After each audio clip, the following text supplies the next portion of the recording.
Hi, I'm Keith Allen, and I play Murphy on Z Nation, and I listen to One Up Gaming Podcast. Hello, Andy. This is Colin. I won't be able to get in tonight. I'm sweating like a pig. I'm sweating like a pig. And we're back. Still me, still David, still One Up Gaming, and episode 402 of the One Up Gaming Podcast. Don't know why I've got my headphones. I'm not even listening. I guess I was listening to a Formula One. Anyway, this is episode 402 of the One Up Gaming Podcast, and these are the games we played this week. So, I can tell you what, I've played the games, but do you know when you play something and then you come back to talk about it and you've completely blanked on what the game was? Right, let's have a look. So it was called Paper IO2. Paper IO2, let's click on it, let's have a look. I think it was just the... Yeah, I know which one it was. Yeah, I do apologise. Yeah. Oh, did I save it? I didn't mean to save it.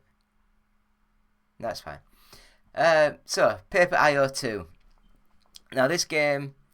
Some of these games I played this week, we were given codes from Cubic Games for their 20th anniversary. So, a lot of these games... They're fun distractions, not full complex sort of games, if that makes sense. I think a lot of these were their mobile games ported over to Steam. So Paper IO2 is, imagine a sheet of paper, and if you use your controller to move your little character over the paper, once you complete a section, your colour fills in that section. And if you're halfway through, you're sort of rotating around the level without hitting your own side or the wall to complete that section. If someone hits your colour as you're going round, it kills you. So you have to try and eke little bits out of the colour world just to fill out your sort of side. And it's very relaxing, it's very nicely done. And I quite enjoyed it. It's quite therapeutic to try and colour in the world. So yeah, I'd recommend Paper IO2. I think that... I'm not sure if there's still a 40% sale on these games, but just go to Steam, have a look, see how much some of these are. Next up, we have Golf Guys. And this one is... it's like a... online multiplayer sort of like golf game, very fast, very fluid, like a very exaggerated levels, courses, all full sort of crazy golf. There we go. Why was it so hard to think of crazy golf? It's like a vast crazy golf style levels. You basically shoot, then shoot. Once you stop, then shoot. As there's like another 20 people, 30 people, I can't remember how many there was now, doing the exact same. And it's chaos, but again, it's built well, it plays well, it looks nice. So I would recommend, that's a nice game to get. So that one was Golf Guys. Next up, the Nom, N-O-M, the Nom, so I like nom nom, food, and you are an alien, a black spaghetti spider looking thing that is going through a 3D environment that is very simple, and it's like you can see like the walls when there's no ceilings. It's like a top-downish sort of view, and you have to kill and eat all the enemies in the level.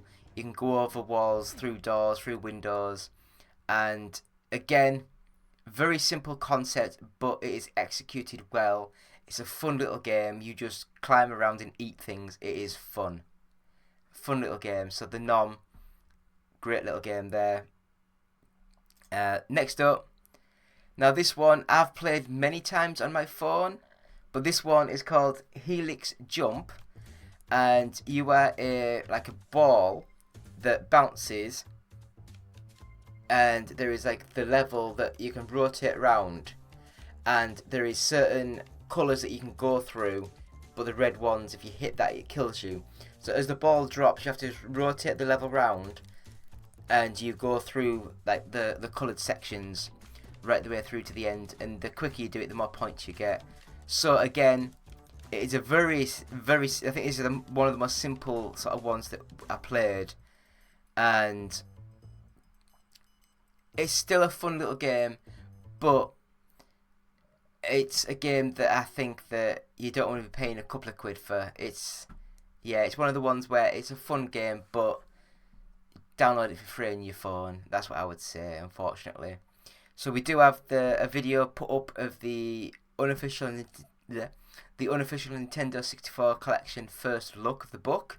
So I managed to get a copy myself in, so I could have a look through it, and without sounding too weird, I think that the writing, the text, and the size of the book is the best it's been in this sort of series.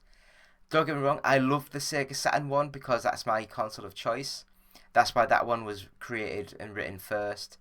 But the N64 one, I think it's got the concept down to a T. And we are looking at doing like more like the Game Boy collection. I mean, it could be anything. It could be anything. It could be the Commodore 64 collection. I don't know. It could be anything.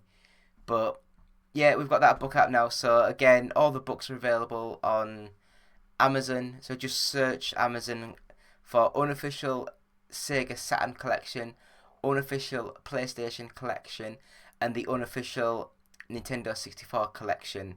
They're all available there. If you want to buy a copy but don't want to pay the £35 that they are, email us and we'll be able to give you we'll be able to send out a review copy that we can buy in for £25. So we'll give you a £10 discount on that. I'll just let you have that for the trade price of that, so you can get a copy cheaper. So we move on to the next game, and that is EA Sports F1 24. Now, I think that the EA Sports, that the F1 games by Codemasters, for the last couple of years they've looked and played really well. The handling mechanic is really good. It really feels snappy and twitchy and all the good stuff that you like. And the graphics have caught up. It looks really nice, really smooth, fluid, all that good stuff. But if you played last year's version, this is just like a slight cleany version of that. They've lost the story mode, all that sort of stuff. But it's a really good game. I really enjoyed it. So F1 24, really good game, probably game of the week. Next up, more games from Cubic Games. Sausage Wars. And this one, imagine a really low budget like Power Stone 2 4-player co-op game where you just run around and hit things, but there's obstacles in the level that slice you in half, fall off ledges. It's a little bit gory, it's a little bit stupid. It's just like you're a big sausage that you run around and chopping people up. So again, it's a very simple, uncomplex sort of game. Only a couple of buttons, I think it was. I think you even attack by hitting the up button. So it's not much to get into, but as a party game, it could be quite fun. And Sausage Wars I love the stupidity. Next up, we have Infantry Attack. Is it Infinity? I think it's... No, it's not Infinity, it's Infantry. God, Infantry Attack. And this one is a third-person, like a light gun game without the light gun, but third-person. So you see your character, but you see your crosshair on the screen as you're shooting the enemies. And then once you clear a wave of the enemies, your character jumps up and runs to the next cover point, gets down, then the enemies come respawn. You shoot them. Lob grenades. Again, this one is much more of a fleshed out sort of game. but it's still very basic and simple. It plays well. Graphically, it's not the best. I like some of these other games where they know that they're not going for full-on graphics, so they go like the 2D stick figure style, and it works as a game concept. But yeah, Infantry Attack is a good little game. I enjoyed it. And the last game we played this week is a game called Amaze. And Amaze it's like a 3D game, top-down view, and it looks like a marble with like a maze grid, and you have to try and move your marble. If you press up, it moves up as far as it goes, then it hits a block, and then you can move left or right, but you have to hit something to stop at a certain distance to drop again. I'm not explaining it very well, but you just have to colour in all the blank spaces with your ball colour. I'm sure the trailer's doing a much better job at explaining this than I am. But again, it's a fun little game. I enjoyed this one. I'm not good at puzzle games, so I got lost quite early into it. That's why it's only like a 6-minute video. But I enjoyed the game. The game plays really well, and it's just the fact that I'm an idiot. So I would say the game of the week is probably EA Sports F1 24. Good little game. And that, my friends, is the games played this week on episode 42 of the One Up Game podcast. We'll have a quick break and we'll be back, and we'll be talking to Mike about his new book. So please check us out after this few seconds.